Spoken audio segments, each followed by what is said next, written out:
Bom dia, irmãos. A paz de Cristo esteja sobre a sua vida. Amém? Hoje, dia 31 de dezembro de 2021, o ano findando, e quanta coisa aconteceu nesse ano, coisas boas, quantas coisas ruins, mas nós queremos terminar esse ano meditando na palavra do Senhor, olhando para o Senhor. E vamos orar antes de meditar um pouquinho na palavra do Senhor, amém? Senhor, nós agradecemos ao Senhor por mais esse dia. Senhor, podemos dizer com certeza absoluta que as tuas misericórdias, elas não têm fim sobre as nossas vidas. Sim. Senhor, elas têm se renovado. Senhor, nós agradecemos ao Senhor Ebenezer, porque até aqui o Senhor tem nos ajudado. Nunca foi sobre nós, nunca é sobre nós o que podemos fazer, mas é tudo pelo Senhor, para o Senhor. E nós queremos nessa manhã, Senhor, consagrar esse tempo a Ti, abrir o nosso coração e os nossos olhos, os nossos entendimentos, Senhor, para que possamos ver aquilo que o Senhor tem para nós. Nós agradecemos a Tua presença real nessa manhã e louvamos o Teu nome, em nome de Jesus. Amém. Amém. Então, como eu disse, dia 31 de dezembro, muitas pessoas hoje estão se preparando, colocando as suas roupas novas, brancas, amarelas, coloridas. Muitas pessoas estão preparando banquetes, muitas pessoas estão se preparando por passar por momentos de lembrar das coisas que aconteceram nesse ano. Muitas pessoas perderam seus entes queridos, pessoas conhecidas, perderam seus empregos e tantas coisas difíceis, uma pandemia, tantas coisas aconteceram. E como que está o coração, o meu coração, o seu coração, o coração das pessoas em geral para esse término de ano, para a expectativa de um novo ano? Futuro sempre é algo que fica na nossa mente e não desde já, de agora, mas desde pequeno. Nessas férias eu estava conversando com duas crianças e sempre quando eu gosto de conversar com crianças, eu falo, e você, o que você quer ser quando crescer? E as crianças sempre, as profissões que elas gostam, as coisas que elas gostam de fazer, elas, eu quero ser isso, quero ser aquilo. E eu me recordei de quando eu era criança, quantas profissões eu gostaria de ter, e graças a Deus não fui nenhuma daquelas que que tinha em plano para o meu futuro, de quando eu era criança, achava que seria. Nenhuma delas eu fui, Deus tinha coisa muito melhor para a minha vida, graças a Deus por isso. Mas há essa expectativa, não só no coração de crianças, mas de jovens, de adultos, de pessoas mais experimentadas, de como será o futuro, qual é a minha expectativa, o que eu vou fazer, o que eu devo fazer, o que eu não devo fazer. E no final do ano isso fica muito mais acentuado. E o tema que eu tenho para a gente meditar é sobre isso. Mas o tema dessa mensagem é o futuro magnífico dos filhos de Deus. Então, se você é um filho de Deus, Deus tem um futuro magnífico para você. Eu, quando era criança, não conhecia isso, não era filha de Deus naquela época, então eu não sabia de futuro de Deus para a minha vida. Mas, graças a Deus, a graça dele um dia alcançou o meu coração, eu me arrependi dos meus pecados, entreguei a minha vida para Cristo Jesus, aí eu comecei a viver os propósitos dele. E o futuro que ele tem aqui na Bíblia para os filhos dele, eu estou incluída nesse futuro. Eu espero que você também esteja, se você é um filho de Deus, com certeza está. Se você não é um filho de Deus ainda, depois a gente vai falar sobre isso para que você se torne um filho de Deus e desfrute desse futuro magnífico que Deus tem para os seus filhos. Então a gente vai meditar um pouquinho no livro de Apocalipse, no finalzinho do livro de Apocalipse, lá no capítulo 21, também vamos falar um pouquinho no capítulo 22, nós vamos ver qual é esse futuro que Deus tem reservado para os filhos deles. Então, como eu disse, nós pensamos muito em futuro, sonhamos muito, imaginamos tantas coisas em ter casas e tal, mas todas essas coisas ficarão nessa terra. Ao ler o livro de Apocalipse, nós vemos que muitas coisas serão destruídas, e uma coisa que Deus tem para os seus filhos, que tem para mim e para você, é um novo céu e uma nova terra. Está ali no capítulo 21, no versículo 1. Diz assim: vi novo céu e nova terra, pois o primeiro céu e a primeira terra passaram, e o mar já não existe. Então, nós, filhos de Deus, no nosso futuro com o Senhor, nós viveremos num novo céu e uma nova terra. Essa não é a primeira vez que fala sobre esse novo céu e nova terra na Bíblia. Tem várias passagens no livro de Isaías, no capítulo 65, tem um versículo que fala ali no capítulo 65, versículo 17, no capítulo 66, no versículo 22, fala dessa promessa que Deus tinha dado, que haveria novos céus e nova terra. Paulo também fala sobre isso em Romanos, e Pedro também, em 2 Pedro, sobre esse novo céu e essa nova terra prometidos pelo Senhor. Então, o nosso futuro, essa promessa se concretizará. Esse novo céu e essa nova terra, nós, filhos de Deus, iremos desfrutar. E o que mais nos espera no futuro? Também no nosso futuro magnífico que Deus tem para os seus filhos, onde será que nós habitaremos? Onde será que viveremos? A Bíblia também responde isso. Aqui no livro de Apocalipse fala onde nós iremos habitar. No versículo 2 diz: vi também a cidade santa, a nova Jerusalém que descia do céu da parte de Deus, ataviada como noiva adornada para o seu esposo. Então, essa cidade maravilhosa nós iremos habitar. A partir do versículo 9, ali ainda do capítulo 21, fala um pouco dessa cidade. E eu vou ler do 9 ao 21, mas eu vou ler na Bíblia Nova Versão Transformadora. Diz assim, na parte do versículo 9, a parte B, diz assim: venha comigo e eu lhe mostrarei a noiva, a esposa do Cordeiro. Ali está falando da cidade santa, a Nova Jerusalém. Ele me levou no espírito até um grande e alto monte e me mostrou a cidade santa, Jerusalém, que descia do céu da parte de Deus. Brilhava com a glória de Deus e cintilava como uma pedra preciosa, como jaspe, transparente como cristal. O muro da cidade era grande e alto, com 12 portas guardadas por 12 anjos. Nelas estavam escritos os nomes das 12 tribos de Israel. Havia 3 portas de cada lado, leste, norte, sul e oeste. O muro da cidade tinha 12 pedras de alicerce, e nelas estavam escritos os nomes dos 12 apóstolos do Cordeiro. O anjo que falava comigo tinha na mão uma vara de ouro para medir a cidade, suas portas e seu muro. A cidade tinha o formato de um quadrado, de comprimento e largura iguais. De fato, tinha 2.200 quilômetros de comprimento, de largura e de altura. Então, ele mediu o muro e descobriu que tinha quase 65 metros de espessura, de acordo com a medida usada pelo anjo. O muro era feito de jaspe e a cidade era de ouro puro, transparente como vidro. O muro da cidade era construído sobre alicerces ornamentados com 12 pedras preciosas.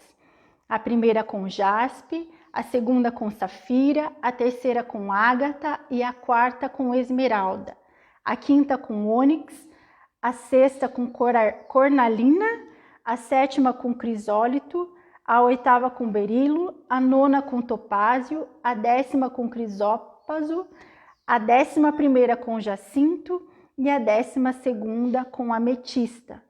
As 12 portas eram feitas de pérolas, cada porta de uma única pérola, e a rua principal era de ouro puro, transparente como vidro. Você já se imaginou entrando nessa cidade, morando nessa cidade? Você já parou para pensar em tudo isso? É muito magnífico, né? É muito grande. Eu não consigo, com a minha mente assim, totalmente limitada, imaginar a beleza desse lugar.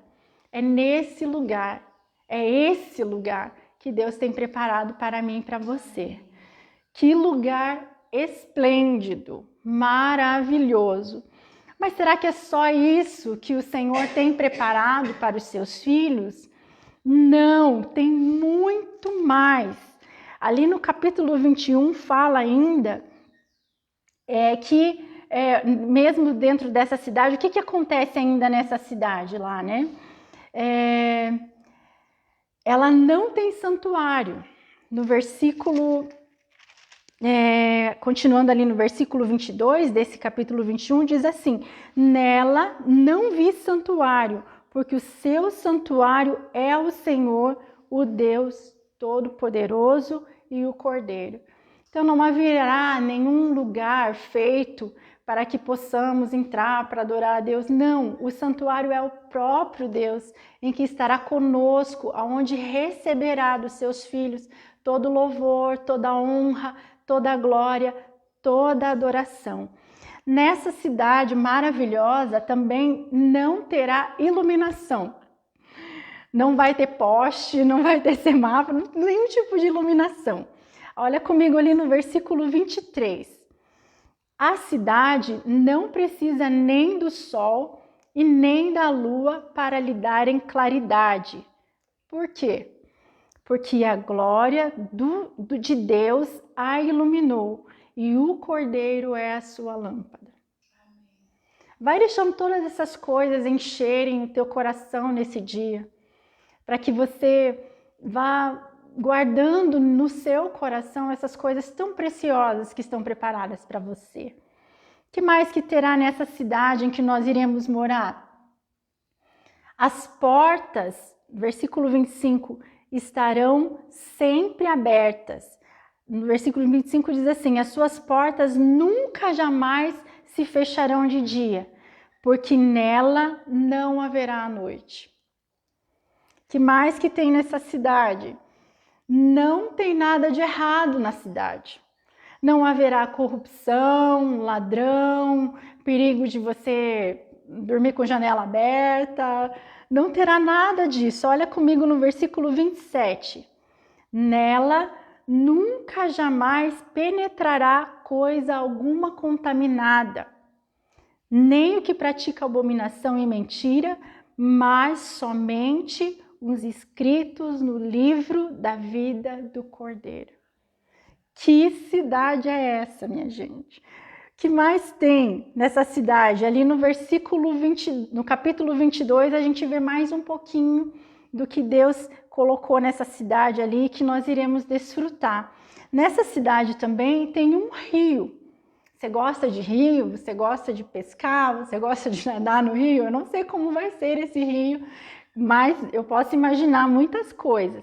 Nessa cidade terá um rio também. Olha lá, então me mostrou o rio da água da vida. Já imaginou, parou para pensar nessa água? Água da vida, brilhante como um cristal que sai do trono de Deus e do Cordeiro. É o melhor rio. Que mais que tem nessa cidade? Também tem uma praça. No capítulo 22, no versículo 2, fala lá, ó. No meio da sua praça, de uma e outra margem do rio, tem algo também maravilhoso. Continuando o versículo lá, diz assim: está a árvore da vida, que produz 12 frutos, dando o seu fruto de mês em mês, e as folhas da árvore são para a cura dos povos. Essa árvore da vida, não sei se você sabe, mas ela já existia lá quando Deus, no início da criação, ele fez o Jardim do Éden, ele colocou essa árvore. Por causa do pecado do homem, ela foi tirada da presença do homem. Mas aqui ela está sendo devolvida, porque não haverá mais pecado. Não terá nenhum problema de que deixemos de comer dessa árvore, desfrutar dessa árvore, porque tudo que há de mal não entrará nessa cidade. Nós vamos desfrutar dessa árvore da vida. Que maravilha, que glória! Que mais que nós vamos fazer nessa cidade? Nós vamos servir ao Senhor. Olha lá no versículo 3. Nunca mais haverá maldição qualquer. Nela estará o trono de Deus e o Cordeiro, e os seus servos os servirão. Você gosta de servir a Deus nessa terra? Deus me deu o dom de serviço, então eu não tenho problema nenhum em servir. Então eu sinto um prazer imenso em saber que todas as coisas que eu faço, embora possa alcançar algumas pessoas, eu sei que é para o Senhor. Agora você já imaginou a gente que faz isso aqui nessa terra com o nosso coração cheio de alegria, sabendo que o Senhor está recebendo? Nós teremos um lugar, uma cidade magnífica e maravilhosa, e ali nós serviremos o próprio Deus, o Senhor. Que maravilha! E o que mais acontecerá, né? Acontecerá que nós serviremos o Senhor e contemplaremos Ele e adoraremos Ele, e não haverá mais noite, como já disse ali, não haverá mais sol nem lua. No versículo 5 fala isso de novo. Então já não haverá noite, nem precisam eles de luz de candeia, nem da luz do sol, porque o Senhor Deus brilhará sobre eles e reinarão pelos séculos dos séculos. Isso aqui é um pouco que o livro de Apocalipse fala sobre o nosso futuro, esse futuro que está reservado aos filhos de Deus. A Bíblia tem muitas outras promessas, e eu quero desafiar você a começar esse ano buscando conhecer a palavra de Deus e ver essas promessas e ver qual que é o propósito e o futuro que Deus tem, não só lá na eternidade para você, mas também aqui nessa terra. Leia e você vai ver. Aqui eu falei um pouquinho de poucas coisas maravilhosas e grandiosas que a gente vai desfrutar como filho de Deus. Em 1 Coríntios 2:9 fala assim que nem olho viu, nem ouvido ouviu, e nem mente nenhuma consegue imaginar aquilo que Deus tem preparado para aqueles que o amam. Então isso que já é grande, que a gente não consegue, né, entender muitas coisas, é muito maior. O que nós veremos, o que nós desfrutaremos, que eu acho que, embora seja muito linda essa cidade e as coisas que tem nela sejam muito grandiosas, mas nós estaremos com o Senhor Jesus. Isso não tem valor. Nós cantamos hoje aqui que Ele está conosco e essa é uma promessa que é real. Nós sentimos a presença dEle, nós sabemos dessa presença dEle e nós estaremos fisicamente com o Senhor, vendo Ele com os nossos olhos, adorando e vivendo com Ele eternamente. Esse é o futuro que Deus tem, futuro magnífico para os filhos de Deus. E a minha pergunta para você é assim: você se alegra com as coisas de Deus? A Bíblia nos convida a olhar e a pensar nas coisas do alto. Eu sei que no mundo a gente tem tido tantas aflições, existem tantos problemas, tantos caos, guerras, tantas catástrofes que às vezes podem até gerar medo no nosso coração, tantas incertezas. O que vai ser com fulano, com Beltrano, com ciclano, com meu parente, comigo mesmo? Mas eu quero convidar você a olhar para o alto, a ter um vislumbre dessas coisas gloriosas que Deus tem preparado para os filhos dele. Então você não precisa ter medo, você precisa ter fé. O Senhor disse que nós iríamos passar por essas lutas, sim. Não quer dizer que crente não fica doente, que não passa por tribulação, passa. Mas, como eu disse, nós temos a presença do nosso Deus que está conosco todos os dias até o fim. Então você não precisa ter medo, você precisa crer na palavra de Deus, encher o teu coração de esperança, porque ela nos dá esperança no futuro que Deus tem para os filhos dele. Agora a minha pergunta é, e se você chegou à conclusão que você não é filho de Deus? Ou muitas vezes você pode até pensar que é, mas qual é a certeza que você tem que você é filho de Deus? No mundo as pessoas dizem, mas todo mundo é filho de Deus. Ai, nasceu, eu também sou filha de Deus. Existe uma forma só de se tornar filho de Deus. Essa forma é crendo no Senhor Jesus. Em João fala assim que todos aqueles que confessam o nome do Senhor Jesus, que deixam para trás a sua vida de pecado, que creem no seu nome se tornam filhos de Deus. Essa pessoa, nesse dia em que ela se converte ao Senhor Jesus, ela tem o nome dela escrito nesse livro que está aqui em Apocalipse, o livro da vida. Está lá o teu nome registrado, quando você crê no Senhor Jesus, está o meu nome registrado. Esse nome registrado nos garante entrar nessa cidade maravilhosa, desfrutar da presença de Deus, adorar a Deus, servir a Deus e tantas outras coisas grandiosas que nós não sabemos que nos esperam. Então, meu convite é que se você ainda não creu em Jesus, comece, não espere o ano que vem, hoje mesmo, agora. Se entregue o teu coração ao Senhor Jesus. Aqui no final do livro de Apocalipse, no capítulo 22, ele fala assim, aquele que tem sede, vem e beba. O que que fala dessa sede, desse rio, dessa água da vida? É aquilo que ele prometeu lá, falando para a mulher samaritana, no livro de João, que ela buscava uma água não apenas física, mas uma água que satisfizesse, deixasse ela satisfeita no seu interior. Nós precisamos que o nosso interior seja satisfeito. E só há uma forma. Essa água é Jesus. Só Ele pode nos satisfazer.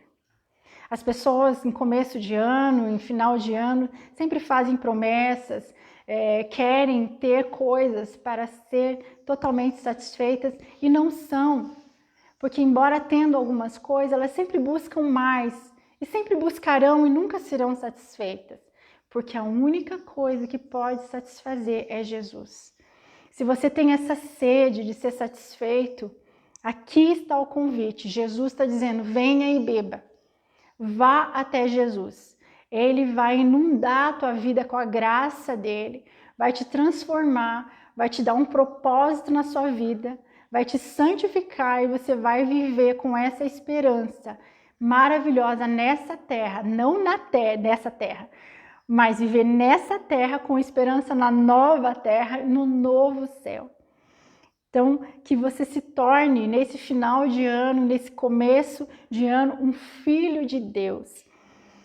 E nós que já somos filhos de Deus, aqui também fala uma coisa. Fala que eis que breve venho. Isso, essa palavra do Senhor Jesus, deve queimar no nosso coração. Por que que deve queimar no nosso coração? Porque aqui fala que tudo o que Ele prometeu, Ele cumpriu.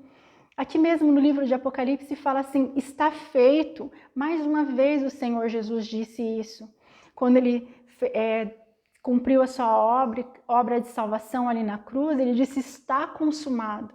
Aqui Ele diz assim, está cumprido. Então ele cumpre aquilo que ele fala. Ele disse que breve vem. O nosso coração deve queimar por essa promessa do Senhor. E assim como o nosso irmão aqui diz, o irmão João diz,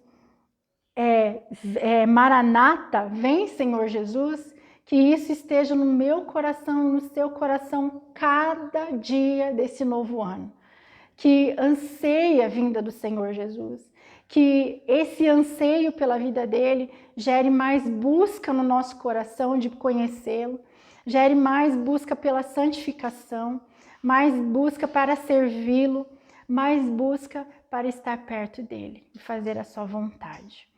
Eu quero convidar você para orarmos mais uma vez e agradecermos a Deus por essas promessas maravilhosas, que assim como Jeremias, né, ele falava assim, quero trazer à memória aquilo que me dá esperança. Deus revela aos seus servos aquilo que dá esperança. Jesus Cristo é a nossa esperança. Ninguém pode tirar essa esperança de nós. Ninguém pode tirar essa esperança dos filhos de Deus. Vamos orar? Senhor, nós te agradecemos, Senhor. Muito obrigada porque essa realidade em que vivemos de caos muitas vezes, de enfermidades, de guerras, de doenças, de catástrofes, nada pode nos tirar o olhar do Senhor e das coisas que o Senhor tem para os seus filhos, as suas promessas, o futuro, tudo está nas suas mãos. Senhor, quantas vezes na tua palavra o Senhor diz dos planos que o Senhor tem, que são planos de paz. O Senhor diz que os homens podem até fazer plano, mas a resposta vem da boca do Senhor. Ó Deus, que nós possamos sim viver os planos do Senhor, cumprir o propósito do Senhor, e que a tua boa, perfeita e agradável vontade se cumpra em cada filho teu, Senhor. Senhor, e se houver alguém que esteja assistindo esse vídeo e que ainda não entregou o coração para o Senhor, Senhor, que o Senhor gere um quebrantamento nessa vida, um verdadeiro arrependimento e um desejo, uma sede de querer experimentar, Senhor, dessas coisas grandiosas e maravilhosas que o Senhor tem para os seus filhos, e que seja alcançado por essa graça maravilhosa e também se torne um filho do Senhor. Para que um dia, Senhor, como também está escrito, o Senhor diz que toda tribo, toda língua, toda nação, nós nos encontraremos como filhos de Deus naquele grande dia e juntos serviremos ao Senhor, adoraremos ao Senhor. Não só um dia, Senhor, mas eternamente. Amém. Senhor, vem, Senhor Jesus. E que o Senhor nos encontre, Senhor Deus, fazendo a tua vontade a cada dia. Ajuda-nos também, Senhor, porque somos tão falhos, Senhor. Volta os nossos olhos para ti, Senhor. Segura pela nossa mão e nos conduz. Em nome de Jesus. Amém. Deus abençoe a tua vida. Um feliz dia e um feliz ano novo na presença do Senhor.